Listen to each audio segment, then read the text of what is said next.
Listo, entonces allí, ahí ya está grabado. Sí, yo la voy a intentar colocar todos los fines de semana, ¿de acuerdo? Yo voy a intentar colocarla todos los fines de semana. Ah, Luis me estaba haciendo acuerdos y ya, ahí ya empecé a grabar la clase. Sí, entonces, por ejemplo, en esta semana nosotros estaríamos desarrollando dos clases. Entonces yo las cuelgo este fin de semana. No sé si me confirman, ¿este lunes es festivo, chicos? Yo no tengo acá la Sí, mano. profe, es festivo.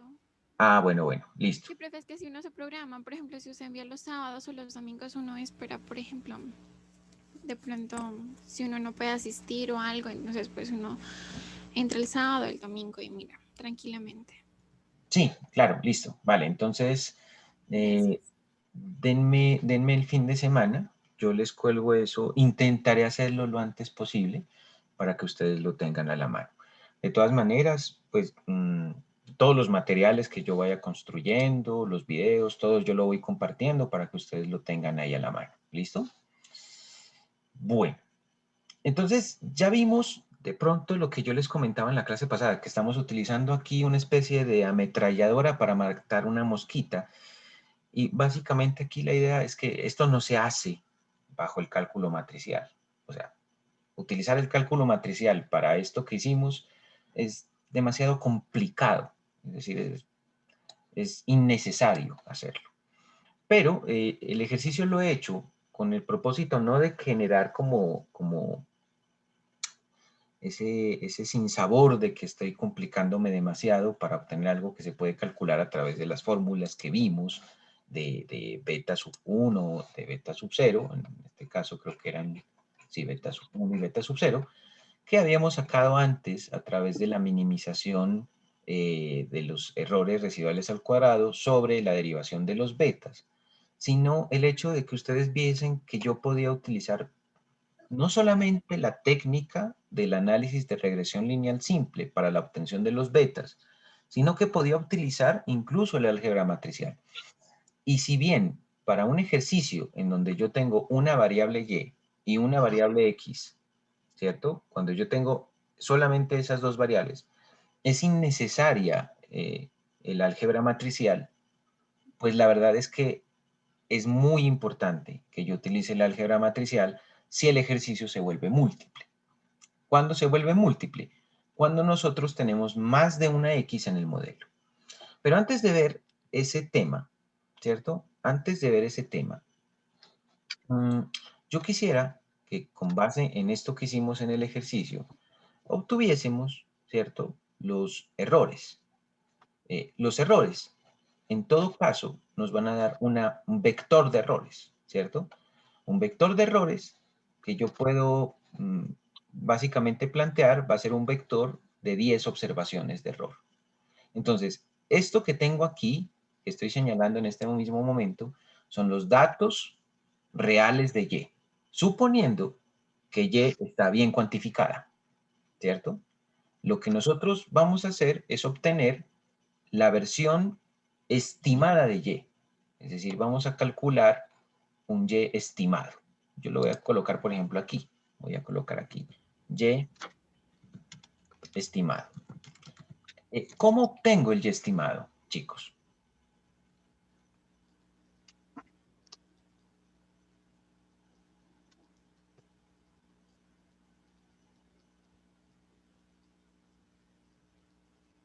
¿Qué fórmula debo emplear?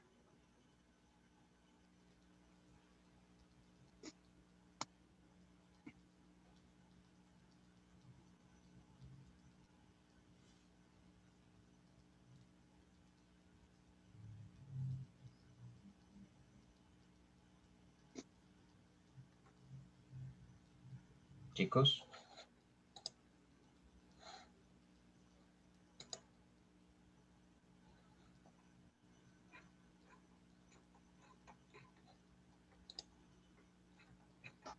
¿cómo hago para obtener el Y estimado?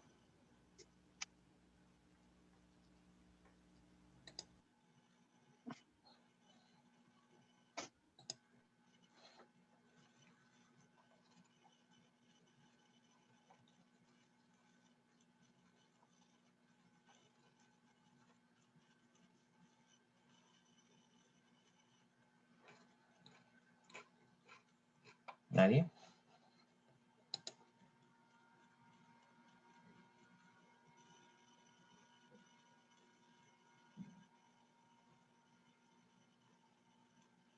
Esto sí lo vimos en las clases pasadas, chicos.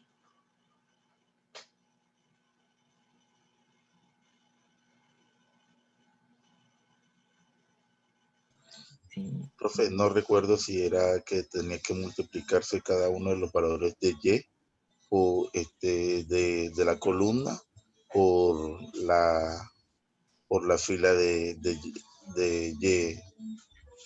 No sé, no recuerdo muy bien, pero sí sé que lo miramos en la otra clase. Sí, lo miramos en la anterior clase, pero no.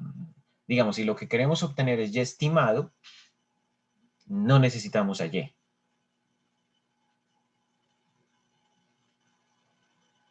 O sea, de hecho, todo el proceso que hicimos la clase pasada fue para obtener los betas. Profe, Ajá. ¿no es reemplazar lo de beta sub 0, beta sub 1 y operar? Exacto, esa es la fórmula que necesito. Entonces, ¿cómo me quedaría? Por ejemplo, si quiero calcular el primer Y estimado, ¿qué tendría que hacer?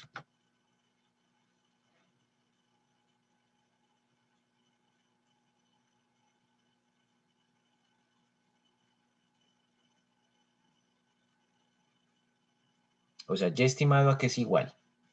Al beta sub 0, pero pues ya con la fórmula que no lo miro. ¿Qué número es? Exacto, es el beta sub 0, que a mí me habría dado 12.94, ¿cierto? Ajá. Más el beta sub 1. Más el Que... beta sub 1, que me habría dado menos 0.94. Yo lo dejo más porque cuando haga la multiplicación de más por menos, me va a respetar este signo negativo del menos beta 1, porque en realidad beta 1 no es positivo, es negativo. Pero si yo lo coloco como más en el Excel, él va a decir más por menos, menos, y se respeta el menos, ¿cierto? Listo, entonces beta 1, ¿y qué hago después del beta 1? Multiplica por x1. Lo multiplico, ¿cierto? Por X. Pero ojo, ¿cuál X? Pues uno diría la X del modelo, ¿cierto? La X del modelo, que en este caso aquí estaríamos diciendo que es X sub 1, ¿cierto? Alguien podría decirme, profe, aquí usted podría multiplicarlo, el parámetro beta 0 por X0, que sería 1, ¿cierto? Pero como siempre va a ser el mismo 1, entonces, digamos, yo puedo omitir ese cálculo. Ahora, esa es la fórmula. Yo voy a fijar con F4 los parámetros, ¿cierto?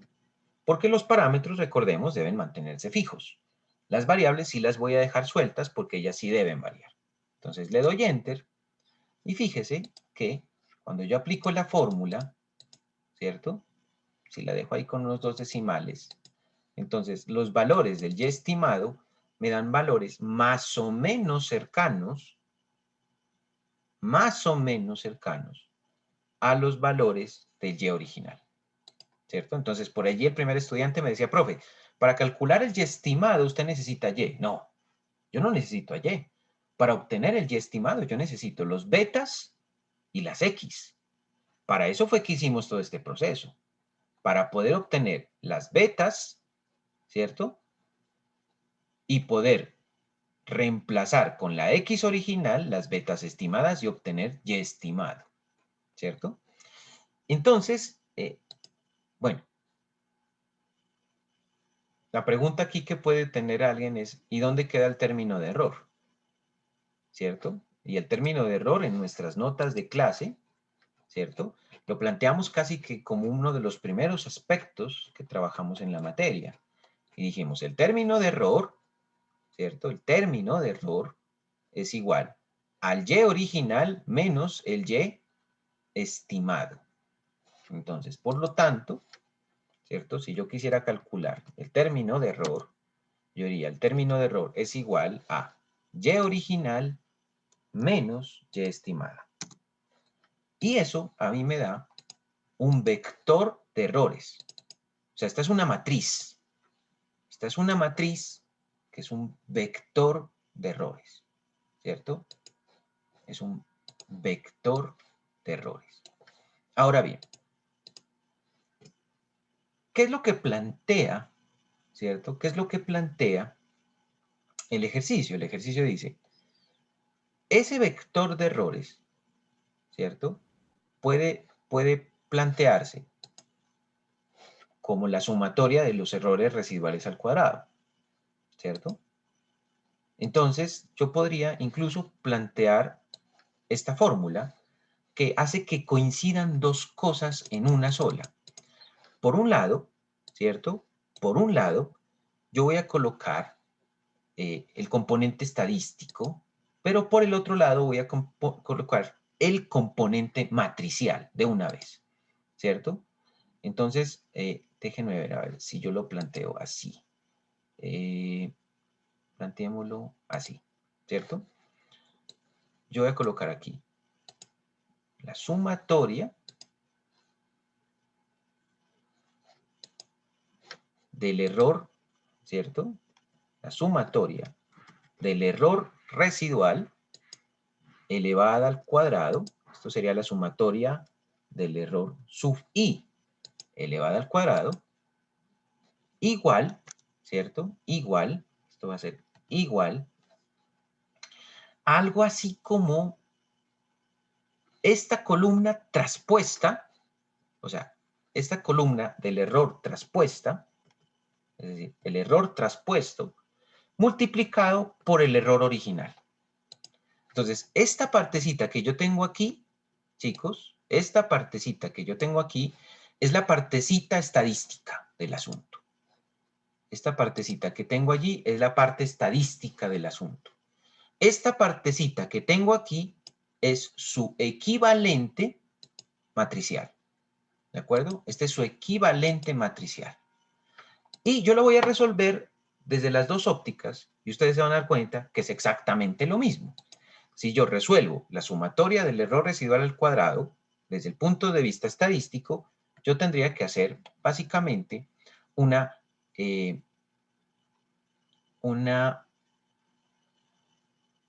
matriz, ¿cierto? Tendría que hacer una nueva matriz, voy a insertar aquí, que se llame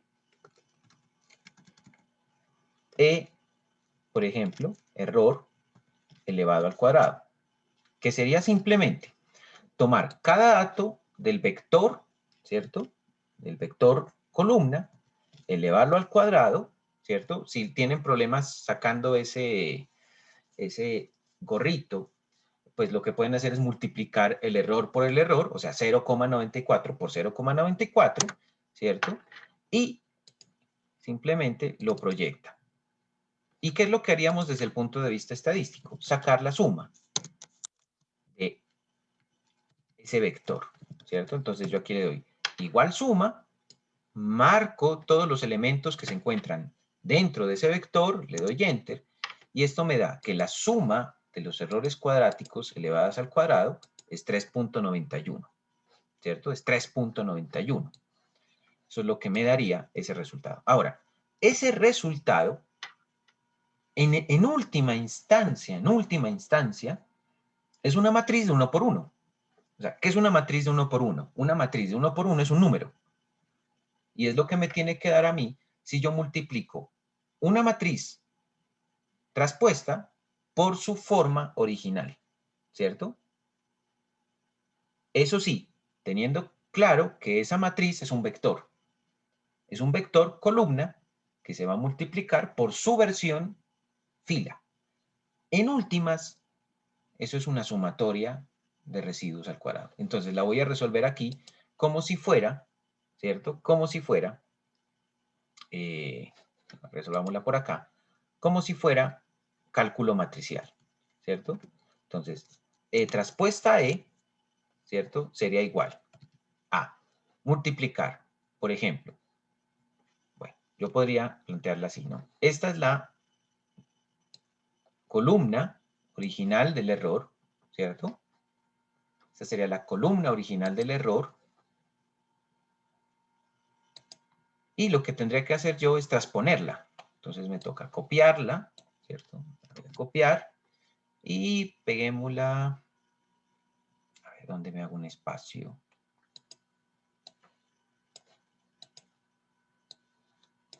Peguémosla por aquí. Entonces le voy a decir aquí, transponer.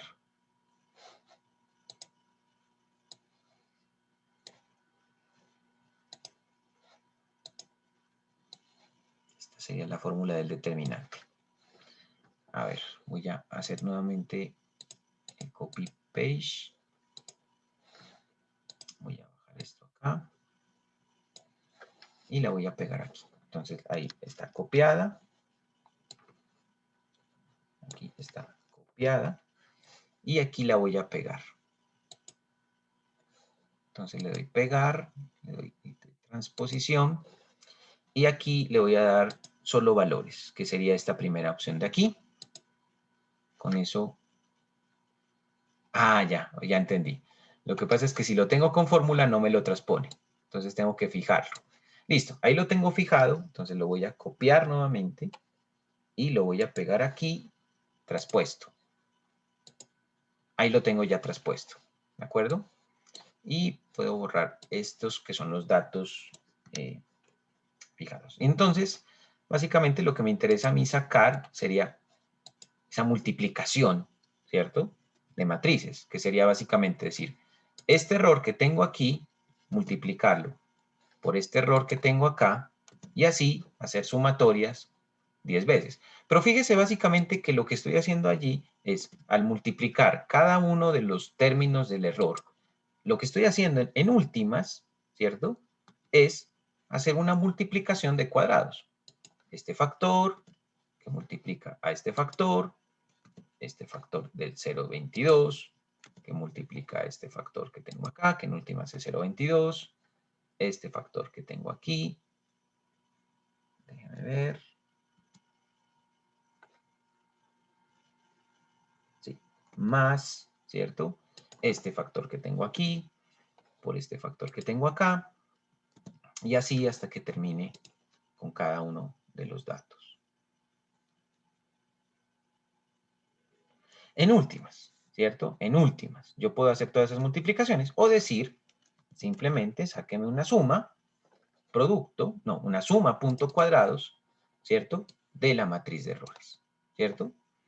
En últimas, yo lo calculo y eso me da 3,91, que es el dato que tenía de haberlo operado desde el punto de vista estadístico. Entonces, aquí más o menos lo que estaría demostrando es que cuando yo planteo esta ecuacióncita que tengo aquí, lo que estoy planteando es que esta partecita estadística tiene su equivalente a esta partecita matricial. Pero lo importante de esto, ¿cierto? Es que además de tener un estimativo del término y, ¿cierto? Que si, por ejemplo, yo lo graficara, grafiquémoslo, por ejemplo, utilizando aquí, qué sé yo, utilizando, por ejemplo, qué sé yo, una de líneas, yo ahí podría darme cuenta de si más o menos la estimación que estoy haciendo de y, que es lo que está en tomate, es más o menos fiel a la estimación que yo tengo en azul, que son los datos reales, ¿cierto? Y aquí, si bien podemos ver que los datos más o menos siguen como el mismo comportamiento, pues obviamente existen diferencias. Y esas diferencias son las que nos permiten a nosotros la generación de este término de error, ¿cierto? Entonces, uno podría graficar también el error, que es una variable que nos interesa observar con detalle, para mirar qué característica tiene ese término de error. Entonces, como lo dije, estas son las variables originales, y original, ¿cierto? Esta sería la y estimada, y este sería el término de error. Ahora, ¿qué característica tiene el término de error desde el punto de vista estadístico, desde el punto de vista econométrico? Básicamente, una de las características más relevantes de ese término de error es precisamente que sea aleatorio. Es decir, uno de los elementos más importantes del error es que sea estocástico, ¿cierto? Que sea un elemento casuístico. Entonces, aquí la pregunta sería, bueno, ¿qué tan aleatoria es esa variable? Porque si yo veo que la variable tiene un patrón, entonces el término de error ya no sería aleatorio. Y por lo tanto, eso nos hace pensar que Si el término de error no es aleatorio, es porque hay alguna variable que está comprendida por el término de error que tiene una relación tan fuerte con, por ejemplo, la variable y, que no le permite aleatoriedad, sino que describe un patrón sistémico. Y si tiene un patrón sistémico, esto probablemente lo que nos está diciendo es que nosotros no incluimos las variables X necesarias o que tenemos algún tipo de error de especificación en el modelo, ¿cierto? Entonces, el comportamiento de esta variable debe ser estocástico, no debe ser de fácil predicción, ¿cierto? Y otra característica es que se supone que el error tiene que tener una tendencia a cero, ¿cierto? O sea, el error debe acercarse, el error debe aproximarse a cero. Eso es algo que vamos a ver más adelante. Bueno, entonces, ideas relevantes aquí. Se supone que yo no puedo minimizar este valor, ¿cierto? Mucho más. Es decir, yo no puedo minimizar este valor mucho más. No puedo encontrar, ¿cierto?, otro método que me posibilite tener algo más pequeño que 391, ¿cierto? Y por lo tanto, por eso hicimos el análisis de la derivación, uno creería que estos son los estimadores más adecuados que yo pude encontrar, que son los estimadores MCO. Esos estimadores deben tener algunas características. Una de ellas, por ejemplo, es que son estimadores lineales, ¿de acuerdo? Son estimadores lineales. Entonces, todo este trabajo que estamos haciendo se basa en unos supuestos, que son los supuestos del modelo clásico de regresión, y que vamos a revisar un poco para microfundamentar, ¿cierto?, este ejercicio que estamos haciendo. Entonces, básicamente, podríamos comenzar diciendo que una de las primeras características de esos parámetros es la linealidad. La linealidad, como lo vimos en la clase pasada, es una característica que se pide que tengan los parámetros, no necesariamente las variables. O sea, las variables pueden ser no lineales, pero los parámetros, ¿cierto?, deben ser lineales. Otra característica, bueno, yo quisiera más bien observar esto en los libros. Revisemos más bien los libros, que es como lo que finalmente tenemos que leer. Entonces, para que nos ubiquemos un poco también en las lecturas que tenemos pendientes. Revisemos un poco esas características más bien en los libros, porque estas son las notas del profe, pero yo creo que está mejor planteado en los libros. Entonces, revisemos el contenido detallado. A ver, econometría, capítulo 2.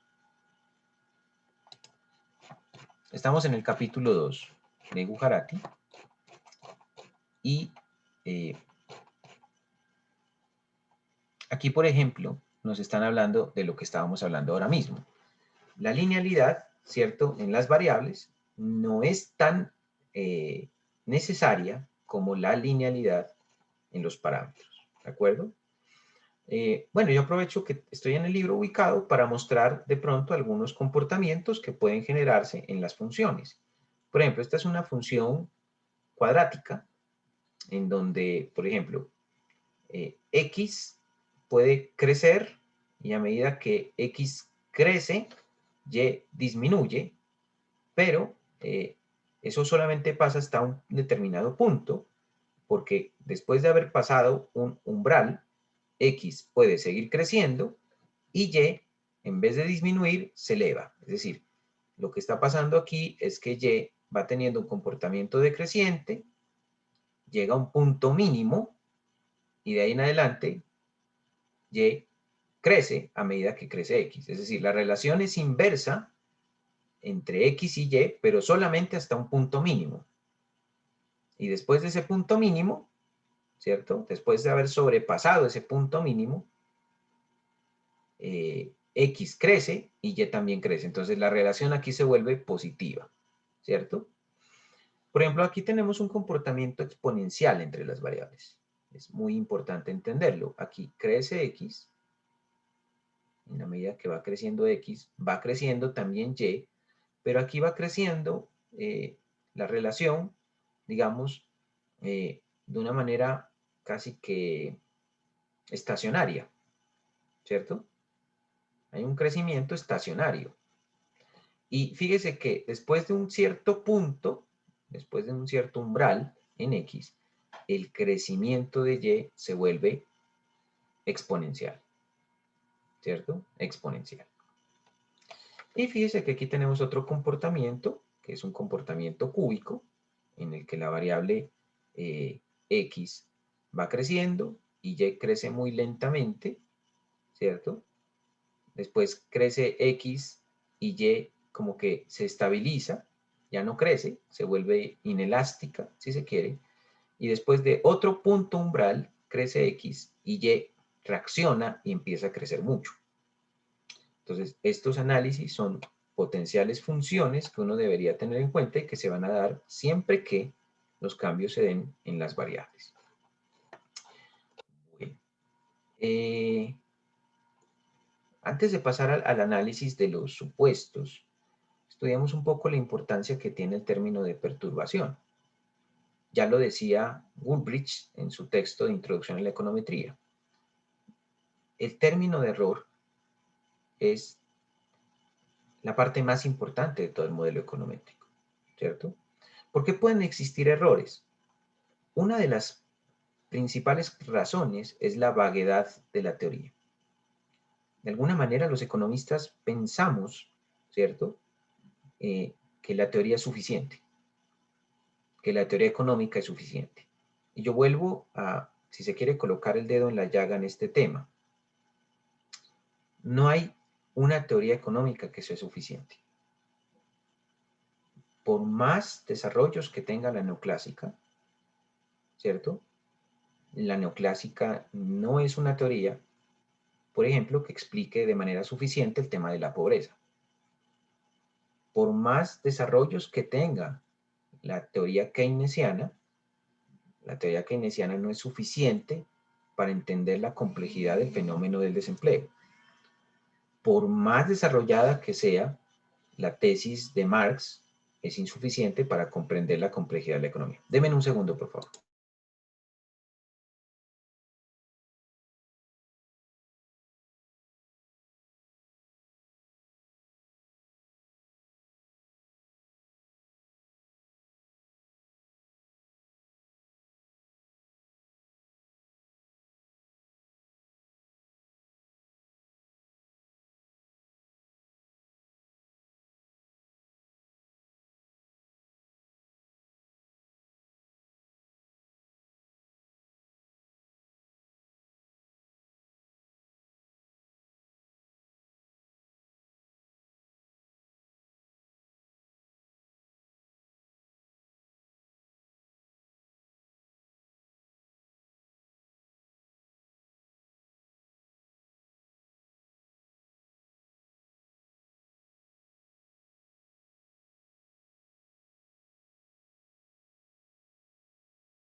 Bueno, muchachos, qué pena con ustedes. Lo que pasa es que tuve que atender un asunto bien importante. Estamos trabajando un proyecto internacional con OIT y necesito cuadrar algunas cosas, entonces me tocó ponerme al frente en estos momenticos. Pero bueno, ya regresamos. Estábamos viendo un poco el tema de las características del término de error, ¿cierto? Y yo les planteaba que una de las características por las que ese término de error existe es porque de alguna manera la teoría económica no es completa. Les comentaba que, por ejemplo, yo podría tener el enfoque neoclásico, lo podría tener el enfoque keynesiano, el enfoque monetarista, el enfoque marxista. Y yo creo que sería muy pretencioso que alguien plantee que esa teoría es completa. La teoría siempre tiene, digamos, elementos por trabajar. No hay una teoría económica completa. Y ni siquiera creo yo que juntando todas las teorías económicas que existen, podamos tener la certeza de tener la explicación exacta de un fenómeno. Entonces, debemos admitir que existe vaguedad en la teoría. Y los economistas no podemos manejar todo el enfoque teórico que existe porque es demasiado complejo, es amplio, así que la posibilidad de que nos equivoquemos es amplia en el sentido teórico. El otro tema es que no existe disponibilidad de datos, ¿no? Los datos, casi que ese es el principal problema de nuestro accionar, y es que la disponibilidad de datos no siempre juega a nuestro favor. No sé si de pronto ustedes pudieron asistir a la charla que tuvimos ayer con el profesor Iván, pero yo les comentaba que uno de los problemas que existía, por ejemplo, en el análisis del mercado laboral en Nariño es el hecho de que los datos son muy pequeños, la muestra es muy pequeña. Y esto suele pasar para todas las investigaciones que se hacen, por ejemplo, a nivel local. Las bases de datos son muy reducidas y eso puede hacer que nosotros caigamos en el problema del error. Aquí dice que hay variables centrales y variables periféricas, ¿no? De alguna manera, esto tiene mucho que ver con el hecho de que nosotros cuando estudiamos un fenómeno siempre pensemos en unas variables que son como las variables que la teoría nos da por defecto, y esas son las variables centrales. Pero también hay algunas variables que son igual de importantes y que son propias del entorno, y que a veces uno no las contempla, ¿cierto? O porque no se cuantifican, o porque uno se le escapan del análisis. Y entonces hay variables, ¿cierto? Que suelen ser del contexto y que son igual de importantes. Aquí hay algunos ejemplos, por ejemplo, el número de hijos puede ser importante al explicar un fenómeno, el género de las personas, sus creencias religiosas, el nivel educativo, la región geográfica, qué sé yo, las creencias, etcétera, son factores que a veces uno no encuentra directamente en la teoría y que si alguna vez nosotros omitimos, ya sea porque no se cuantifican o porque no las advertimos en nuestro análisis, pues eso nos puede llevar a que cometamos errores. El otro tema es que en economía siempre suponemos que los seres humanos son racionales. Y definitivamente sí es claro, y con los últimos desarrollos de los premios Nobel en economía, todavía es mucho más claro en este momento, es que el comportamiento humano no es necesariamente racional y sistémico. Yo pienso que hay una especie de pretensión en la teoría económica en general cuando planteamos que los seres humanos tienen un comportamiento y que ese comportamiento es racional. No somos tan racionales, ¿de acuerdo? Eso lo están planteando autores como la misma Esther Duflo, lo está planteando, por ejemplo, autores tan reconocidos como Schelling, ¿cierto? Premio Nobel de Economía 2005, advierte que existen esas dificultades. También lo plantea Richard Thaler, por ejemplo, Premio Nobel de Economía 2017. Eso empezó a generarse incluso mucho antes con los mismos planteamientos de Vernon Smith, por ejemplo, de Kahneman, ¿cierto? A principios de este milenio. Y de hecho, por ejemplo, si usted se pone a estudiar seriamente el tema del comportamiento humano a través del componente biológico, neuronal, y el comportamiento psiquiátrico, psicológico, eh, la persona que probablemente tiene más desarrollos y descubrimientos sobre cómo funciona el cerebro humano y la teoría de la mente es, sin duda alguna, Eric Kandel en ese texto que se llama La nueva biología de la mente. Y ni siquiera él plantea que los seres humanos podrían llegar a determinarse como seres totalmente racionales. Entonces, cuando nosotros suponemos que el comportamiento humano es racional, pues estamos teniendo probablemente un error al suponer que todos se comportan mecánica y sistemáticamente. Pudiera ser que eso no sea así, ¿cierto? Bueno, otro tema son las variables proxy. ¿Cuándo utilizamos variables proxy? Deme un segundito que tengo.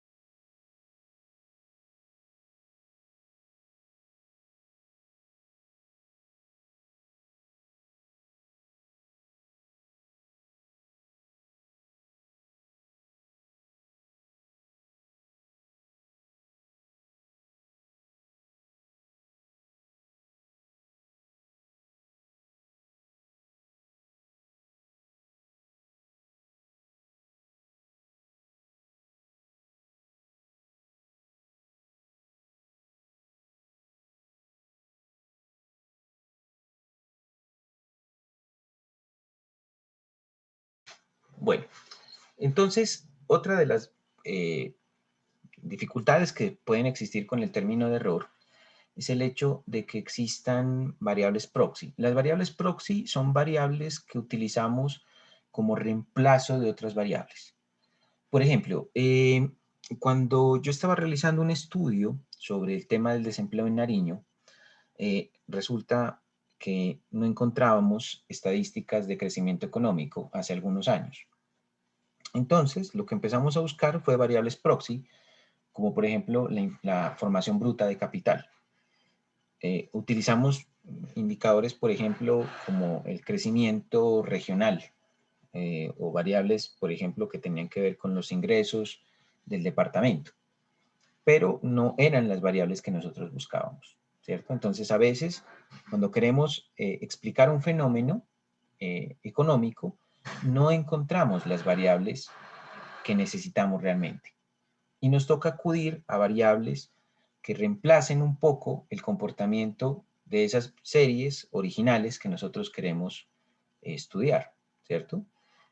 Por ejemplo, si usted quiere hacer un estudio en pasto y para eso necesita el crecimiento económico, pues resulta que la data de crecimiento económico en pasto no la encuentra. Mucho menos no la encuentra en Tumaco, mucho menos la encuentra en Túquerres. Entonces usted tiene que empezar a buscar cómo utiliza algún tipo de variable que reemplace, ¿cierto?, el comportamiento de la serie.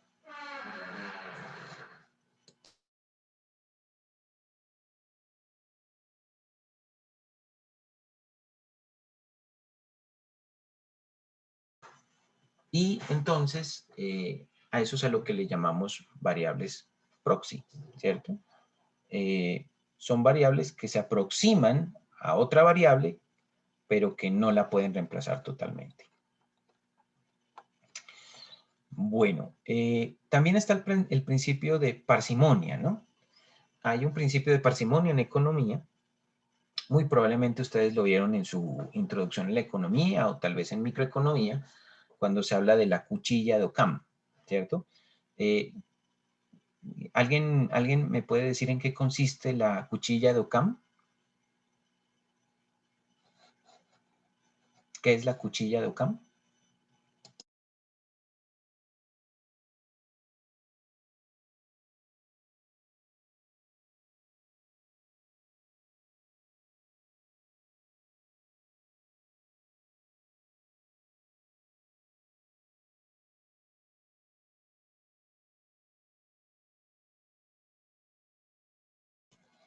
Chicos, ¿alguien nos puede recordar qué es la cuchilla de Occam?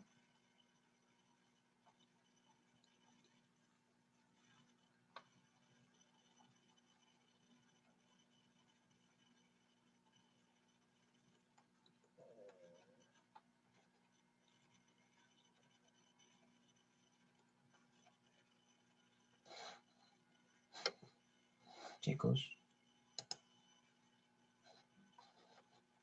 Ah, bueno, también se la llama navaja de Occam, ¿no? Cuchilla o navaja de Occam.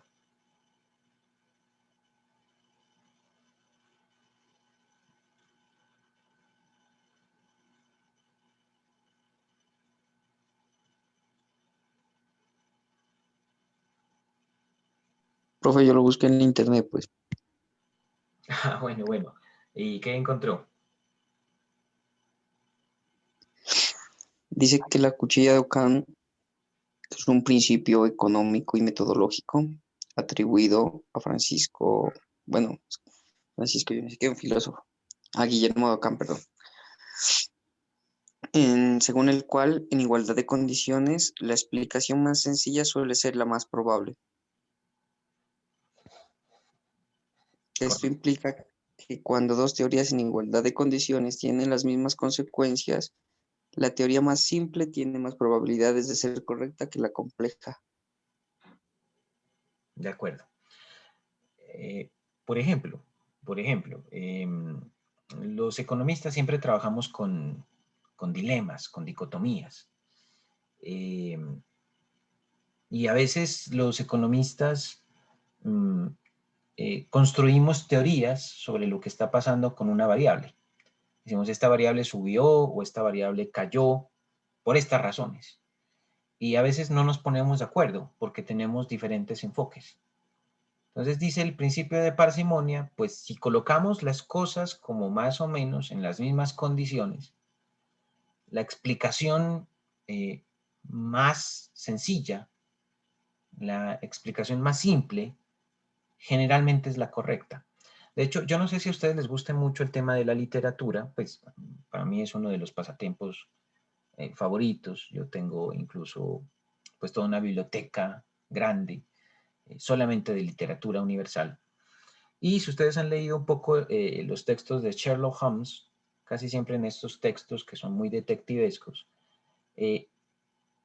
a pesar de que todo pareciera lo contrario, a pesar de que todo pareciera mucho más complejo y a veces todo pareciera muy complicado, la respuesta casi siempre fue la más sencilla, la más simple.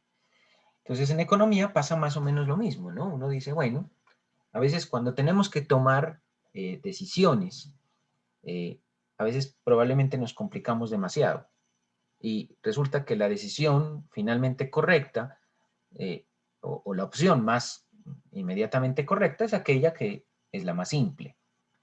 Pero a veces nos gusta lo sofisticado, nos gusta lo complejo y ¿por qué no? Digámoslo así, hay algunos economistas que a veces les gusta con estos modelos descrestar y entonces lo que quieren hacer es plantear modelos súper complicados cuando en realidad el fenómeno es más o menos simple. Entonces, el hecho de que utilizamos modelos muy complicados o que utilicemos técnicas muy complicadas, a veces hace que nosotros tengamos innecesariamente errores, ¿cierto?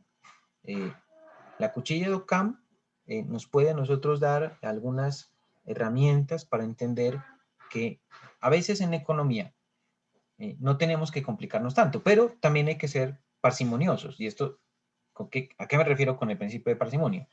Tampoco estoy diciendo, ¿cierto?, que lo más elemental sea lo correcto. O sea, tampoco irse al extremo de decir, no, pues entonces es que nos vamos a ir a lo más facilista para tratar de explicar un fenómeno, ¿no? Porque puede ser que el fenómeno tenga algún grado de complejidad. Entonces, cuando nosotros nos vamos a los extremos o nos vamos a lo muy complicado o nos vamos a lo muy simple, probablemente irnos demasiado hacia los extremos es lo que hace que nosotros al final de cuentas terminemos, ¿cierto?, cometiendo un error. Eso frente al principio de parsimonia. El otro tema es el tema de la forma funcional del modelo.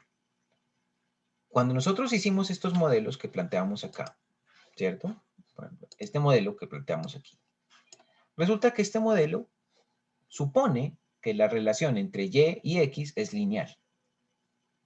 Pero, por ejemplo, puede ser que la relación no sea lineal. Puede ser que la relación en realidad sea logarítmica, ¿cierto? O puede ser que la relación, por ejemplo, sea, qué sé yo. Vamos a ver si puedo modificar esto acá. Puede ser que esa relación sea una relación cuadrática, ¿cierto? Puede ser, por ejemplo, que aquí tengamos X, ¿cierto? Esto era sub 1 elevado al cuadrado, por ejemplo. Puede ser que esa sea la verdadera relación. Bueno, la verdadera entre comillas, ¿cierto?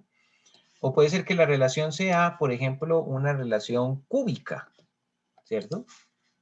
O incluso puede ser que sea una cosa mucho más complicada. Puede ser que sea logarítmica en Y, por ejemplo, y que sea, a ver, qué sé yo. Si quisiera yo colocarme una cosa complicada, por ejemplo, yo diría, supongamos que la relación es una relación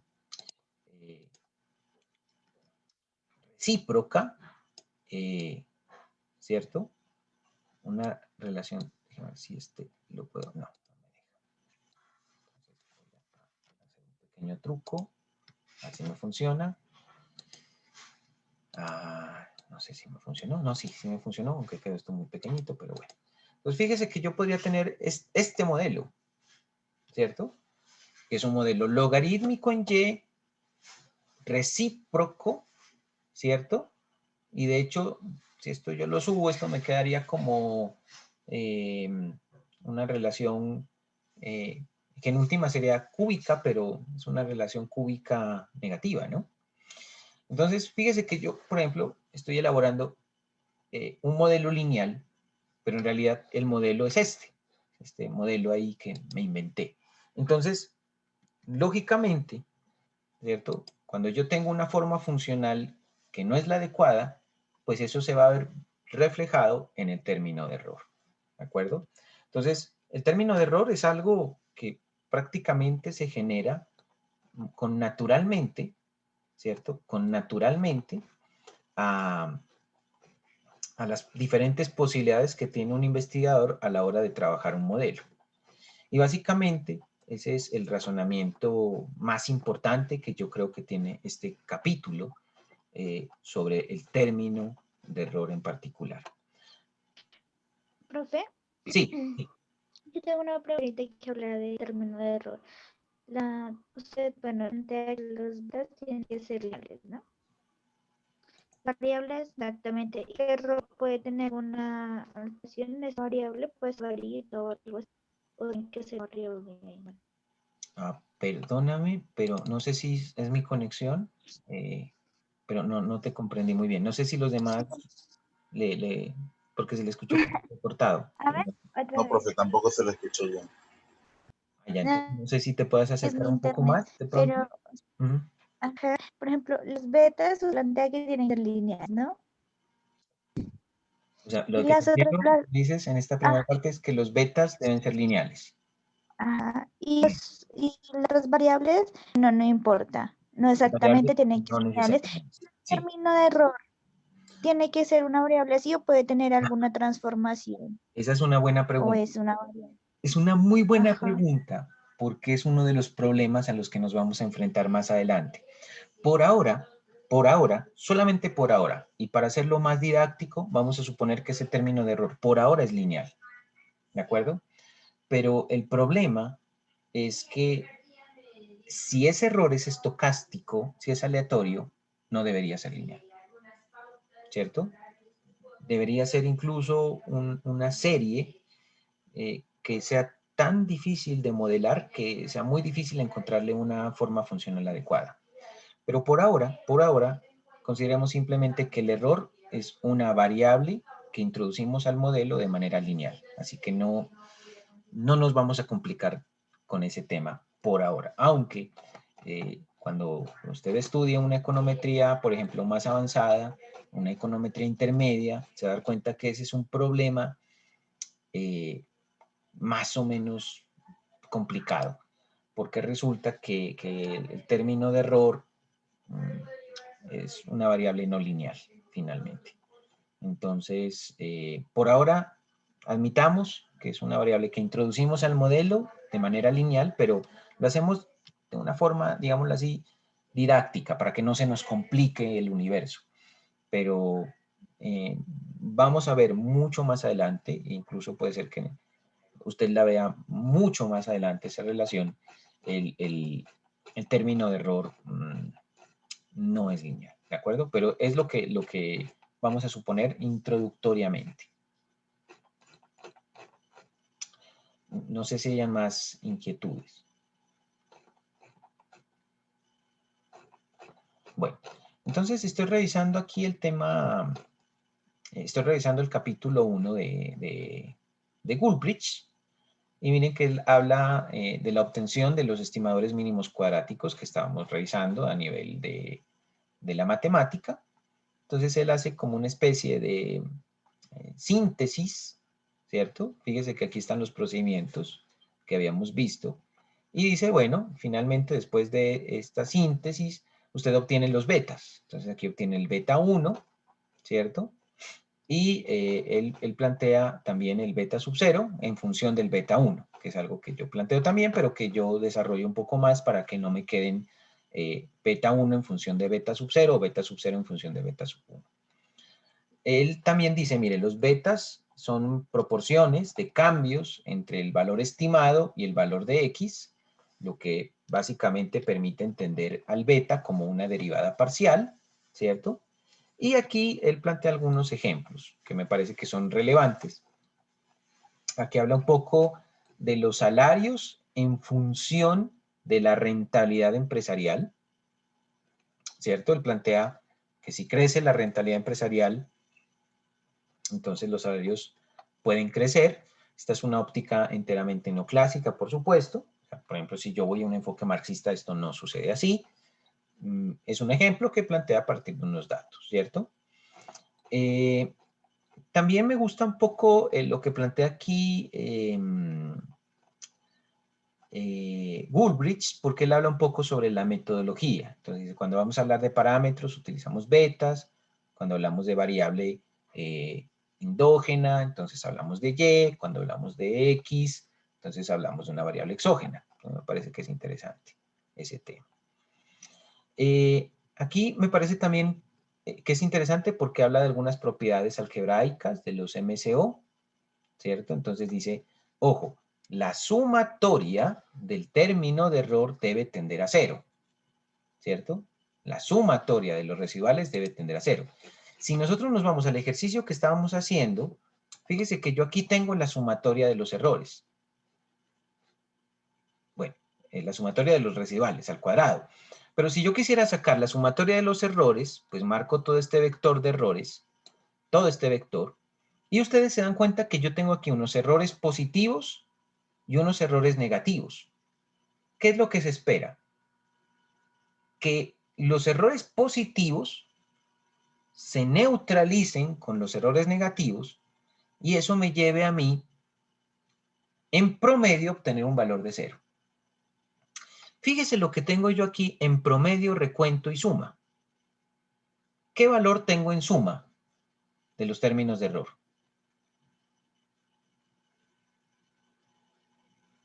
Cero.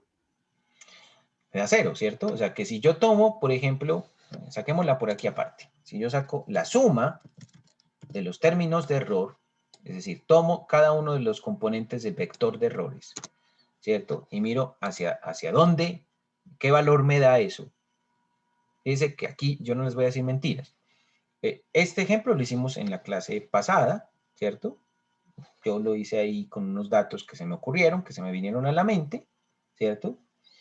Y no pensé que me iba a dar justamente que la sumatoria de los errores estimados me iba a dar igual a 0. ¿Cierto? Lo que sí podía yo saber con anticipación es que la sumatoria de los errores tenía que ser pequeña. ¿Por qué? Porque los errores positivos se van a contrastar con los errores negativos.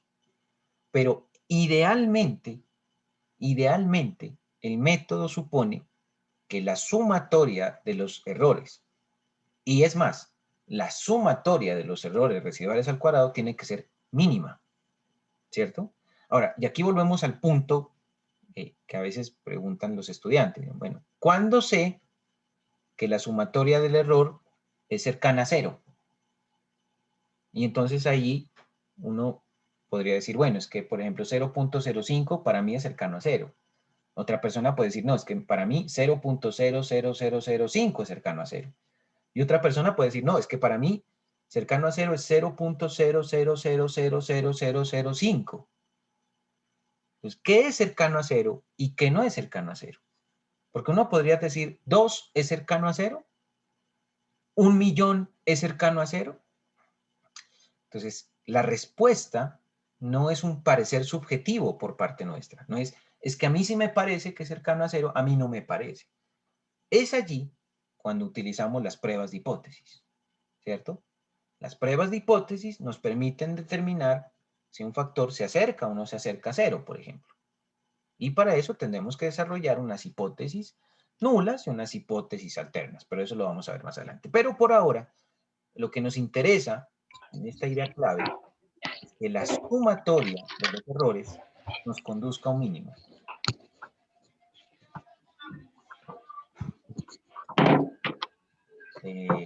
Dubán, ¿tienes algo que añadir? Dubán Muñoz. No, profe, qué pena, se me activó sin querer el micrófono. Ah, vale, bueno. Entonces, la idea clave aquí es que la sumatoria del término de error tiende a 0. Bueno, aquí hay otra relación, ¿no? Y está relacionada con la covarianza. Dice, bueno, básicamente esa multiplicación entre los datos de X, el vector de X, y el vector de los términos de error, pues debería tender a 0. Eso podríamos verlo si nos da, ¿cierto? Entonces, por ejemplo, aquí yo podría decir, aquí monto la serie X, ¿cierto? Aquí monto la serie X, y aquí monto la serie del error, ¿cierto? Monto la serie del error. La relación me dice, mire, X por el error, ¿cierto? Sumados tienen que tender a 0, me dice la teoría estadística. Entonces, vamos a ver qué nos sucede. Yo voy a tomar, por ejemplo, el dato de X, que en este caso sería 2, y lo multiplico, por ejemplo, por el dato del error, ¿cierto? Eso me da unos valores. Yo voy a simplificar los decimales. Voy a proyectar este valor hasta acá. Y lo que voy a hacer aquí es simplemente extender esta sumatoria. Y fíjese que, ¿cierto? Me da 0, ¿cierto? El término X, ¿cierto? Que es este vector que tengo aquí, multiplicado por este vector que tengo acá, en su sumatoria me da 0, que es lo que me plantea la teoría. Ahora, no siempre nos va a dar exactamente 0, nos puede dar un indicador pequeño, y viene nuevamente la pregunta, ¿cierto? Cuando analizamos el tema de la covarianza. ¿Cuándo podríamos decir que la covarianza es igual a 0? Porque esto funciona igual o muy cercano a 0, ¿cierto? Bueno, aquí nos coloca otro ejemplo. Estos ejemplos ya los habíamos hablado. Aquí hay un concepto importante que me gustaría que ustedes no dejen pasar por alto, y es el tema de la suma total de cuadrados, ¿cierto? Aquí dice, se definen la suma total de cuadrados, la suma explicada de cuadrados y la suma residual de cuadrados. Nosotros ya hemos estudiado la suma residual de cuadrados, ¿cierto? La suma residual de cuadrados no es otra cosa que el vector de errores elevado al cuadrado y luego sumado. Pero no es el único factor. También existe la suma total de cuadrados. ¿Y cómo la definen? Dicen, la suma total de cuadrados es el y original menos, ¿cierto? El promedio de y elevado al cuadrado. Entonces la voy a calcular aquí. de una vez para que ustedes vayan viendo que los factores, ¿cierto? Los factores que el libro va planteando, de alguna manera ustedes los pueden ir calculando, ¿cierto? Entonces, esta sería la suma total de cuadrados. Entonces, ¿cómo se define la suma total de cuadrados?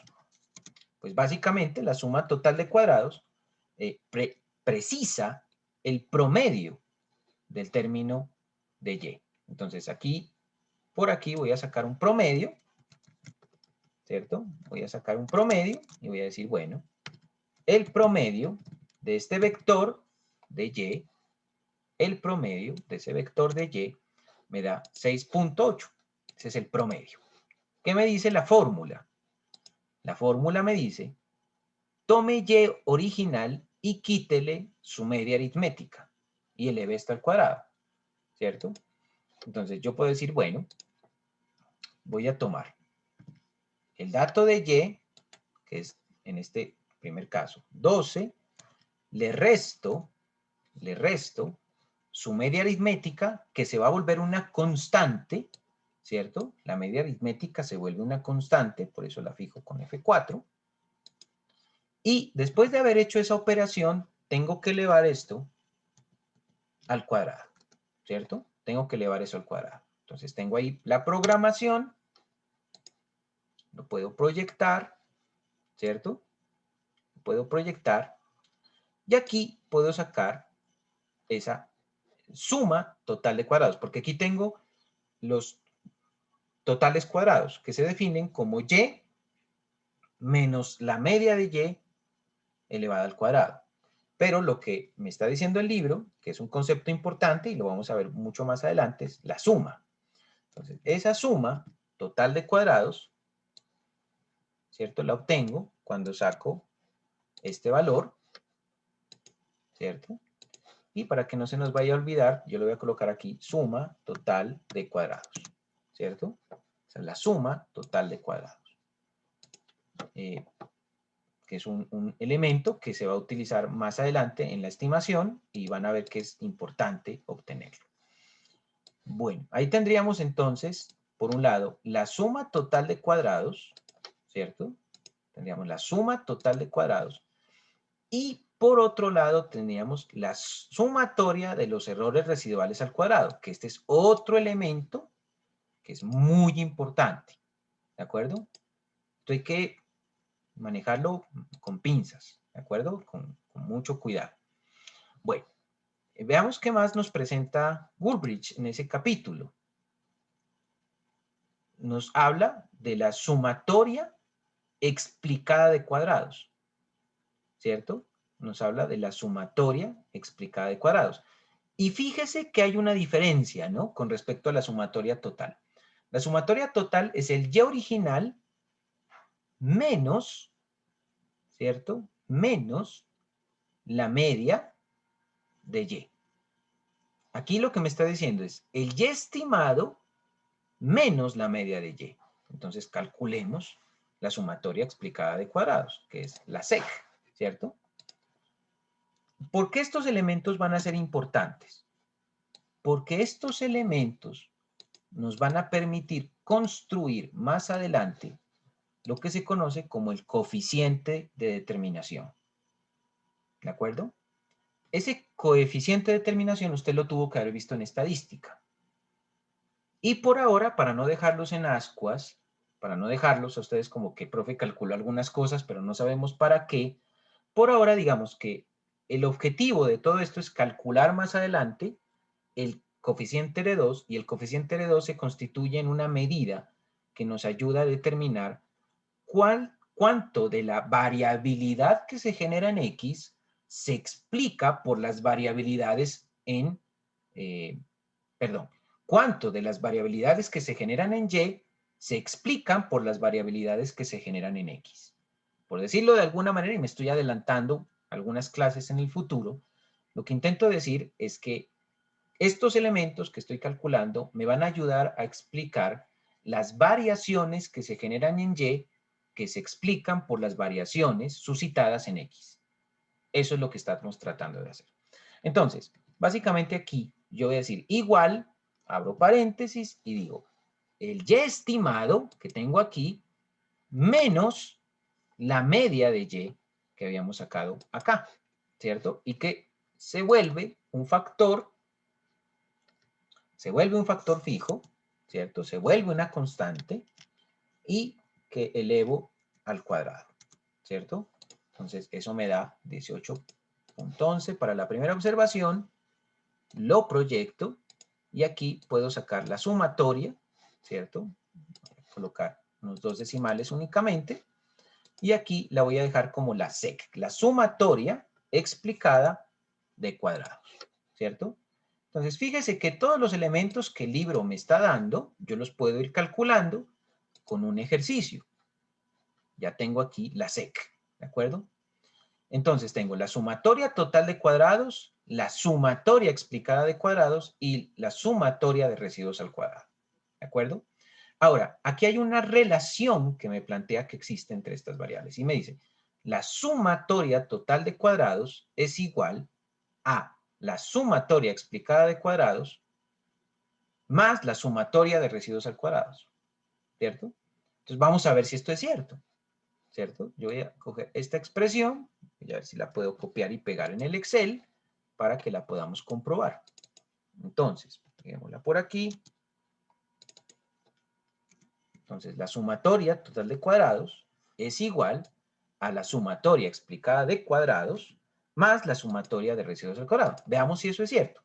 Entonces, según esto, la sumatoria total de cuadrados, ¿cierto?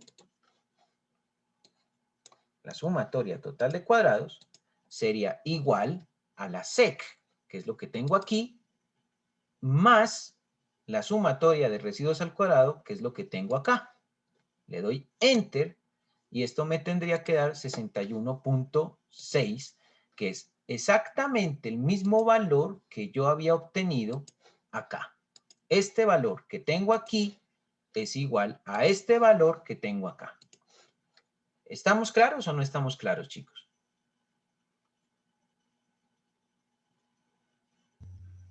Sí, profe. Sí, profe. ¿Sí me siguen? Sí, profe.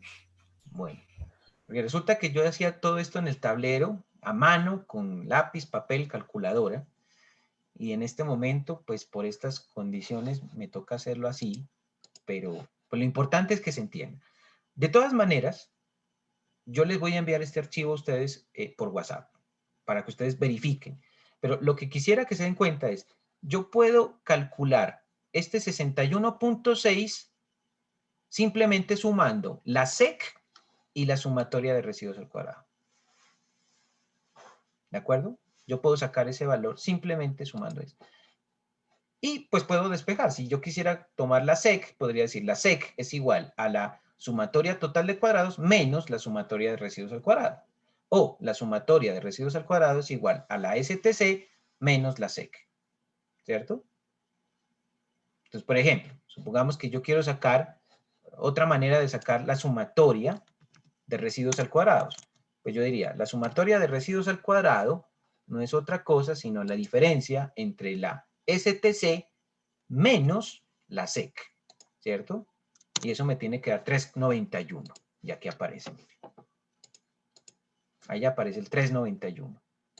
¿Listo? Entonces, esas formulitas son importantes. Esta identidad es muy importante.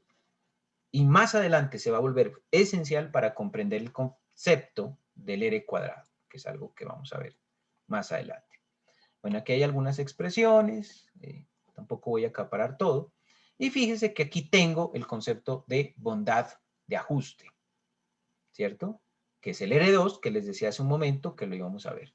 Entonces, fíjese cómo la definen. Dice, el R2 no es otra cosa que la SEC dividida entre la STC. Entonces, yo podría calcular, ¿cierto? El coeficiente R2, podría calcular el R2 como la división que existe, ¿cierto? Como la división que existe entre la SEC y la STC. Entonces, yo diría, sería 57,69 entre 61.6. Y eso me da este valor que es 0.93, que es un indicador que tiene que estar entre 0 y 1. ¿Y cómo interpretaría esto? Yo diría que este valor establece que el 93.65%, mucho ojo, el 93.65% de los cambios experimentados por la variable y se deben a los cambios experimentados en la variable x. Por lo tanto, ojo, por lo tanto, esto que sería el anti-R2 sería igual a 1 menos el R2, que me estaría dando aproximadamente un 6,34%. Es decir, que el 6,34% de las variaciones que se dan en Y se explican por variaciones diferentes a las que se encuentran en X, que finalmente son variaciones que se suscitan en el término de error. ¿La vieron o no la vieron?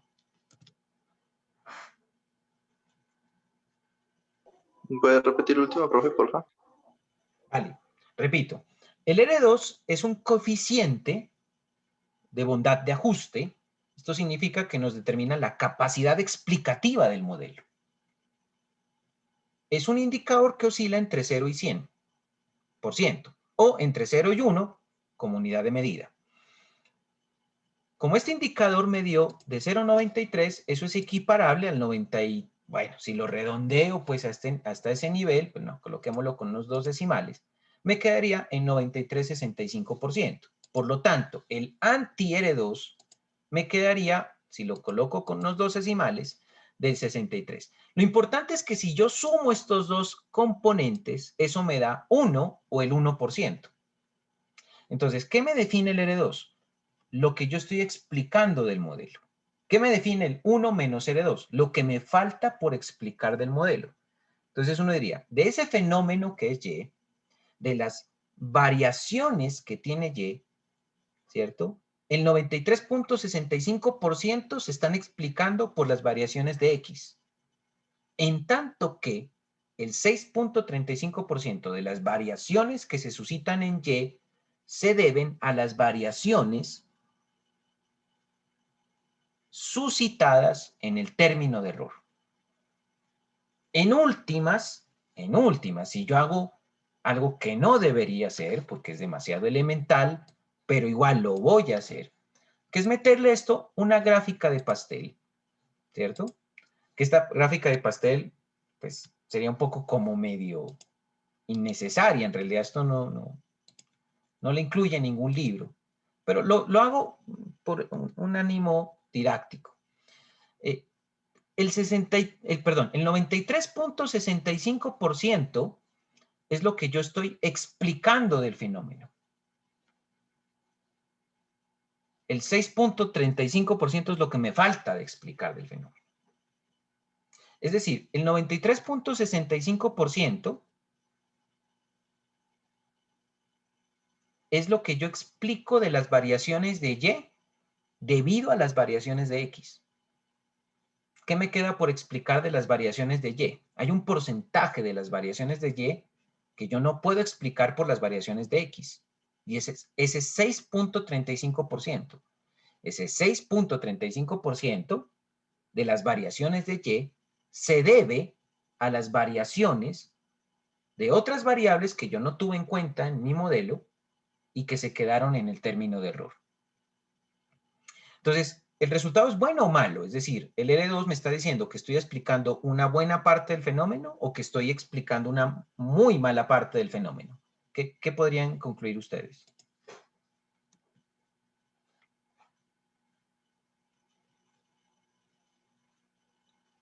Pues sí se está explicando una gran parte del fenómeno. Entonces, es de interés, ¿cierto?, para nosotros que el R2 sea elevado. Es de interés para nosotros que el R2 sea elevado. ¿Y cuándo será elevado el R2? Cuando la sumatoria explicada de cuadrados, ¿cierto?, sea un indicador más elevado que la sumatoria total de cuadrados. Porque la relación es directa con la SEC, pero es inversa con la STC.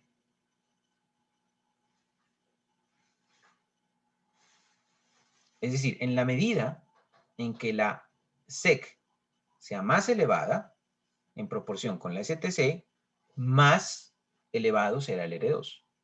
No estoy diciendo que la SEC sea superior a la STC. No, porque si eso sucediese, el R2 sería superior a 1. Y resulta que yo no puedo tener que un fenómeno lo estoy explicando al 120%. Lo máximo que puedo explicar un fenómeno es el 100%. Y eso sucedería si la SEC y la STC son iguales. A lo que me estoy refiriendo es que en la medida que la SEC sea alta, ¿cierto? En proporción a la STC, pues el R2 va a ser más elevado. ¿Qué es lo que no nos conviene entonces? Lo que no nos conviene es que la STC sea mucho más elevada, pero mucho más elevada que la SEC. Coloquemos un ejemplo. Supongamos que yo tengo una STC de, colóquele 20. Y supongamos que yo tengo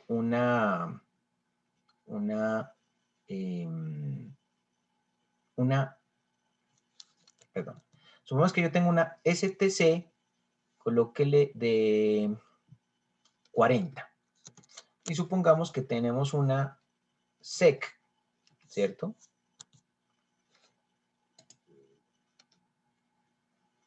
Una SEC mucho más pequeñita, colóquele de 5. Si yo quisiera calcular un R2, entonces lo que tendría que hacer es dividir la SEC entre la STC.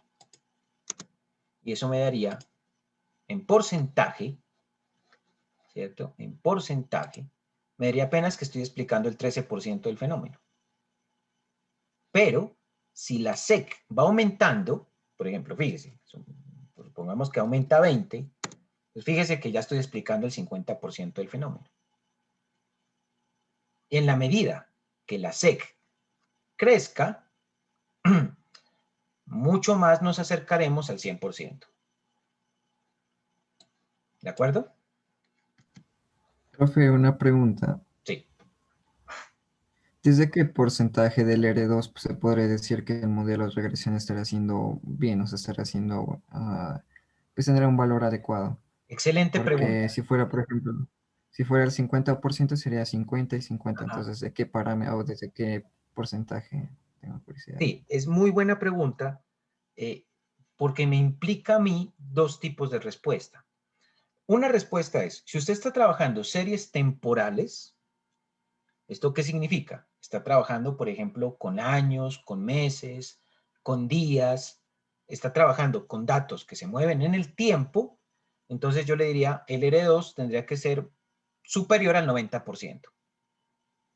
Pero, si usted me dice, profe, yo estoy trabajando con encuestas, con información de corte transversal, entonces yo le diría, un R2 bueno es un 20%.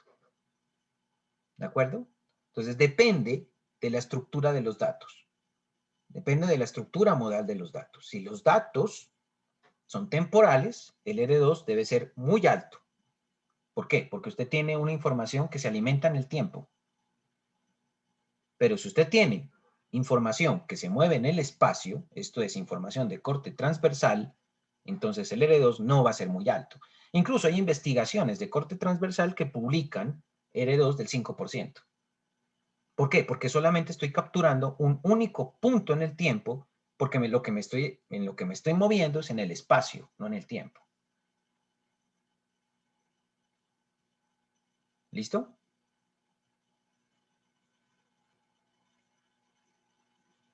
Sí. Listo, profe.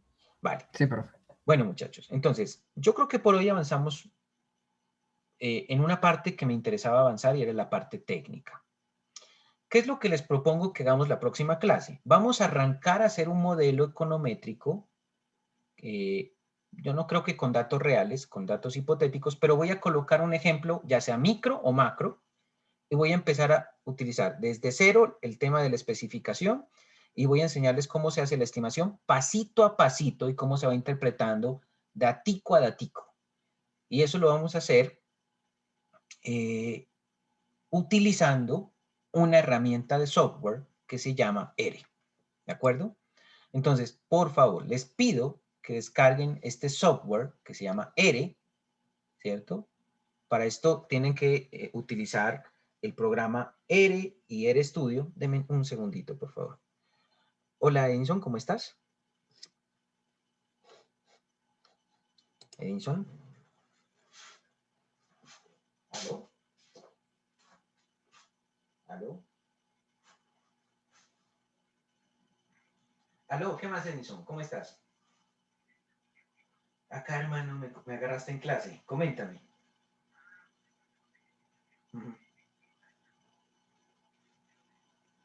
Eso fue en Prisma.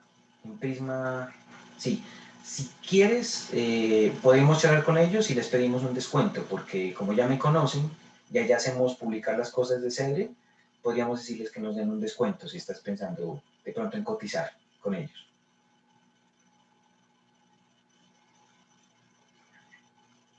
Espérate, ¿me escuchas, Enzo? Ah, listo.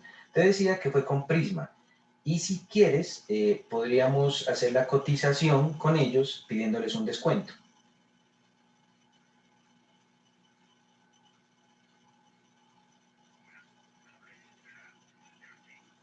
¿Sí me escuchas? Sí, podríamos pedir la cotización por Cedre para ver si nos hacen descuento.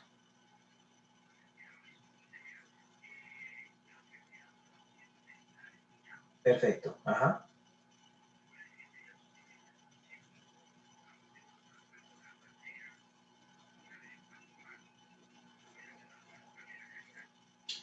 Yo le apuntaría a que salga un libro de muy alta calidad antes que salga con un tiraje alto. Sí, porque igual nosotros podemos distribuirlo con el electrónico también. Entonces, si le queremos llegar a todo mundo, sacamos el electrónico, sí, pero el físico que sea un librito así de esos que uno diga, sí, exacto, que sea de lujo.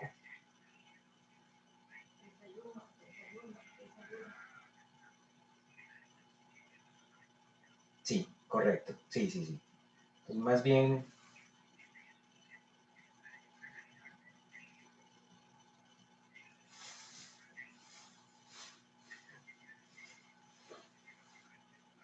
ajá, bueno. Bueno. ¿Sabes qué necesito? Necesito un ejemplo, o sea, un libro que tú busques, que digas, yo más o menos quiero que tenga estas medidas, estas calidades, y con base en ese nos hacen la cotización. O sea, necesitamos un ejemplar de un libro que tengan como referencia.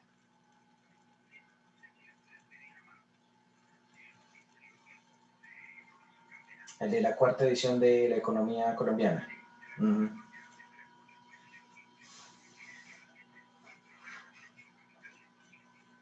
Claro, no.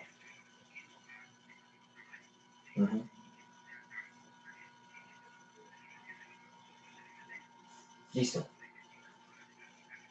Vale, entonces yo hablo con Marco. Listo, sí, Prisma Editores. Ajá, sí. Bueno, ya nos vemos. Chao. Bueno. Espérame, Bri. Muchachos, bueno, entonces, para la próxima sesión, yo les voy a pedir que tengan descargado el programa ERE. Primero tienen que instalar ERE y después instalarían ERE Studio. ¿De acuerdo?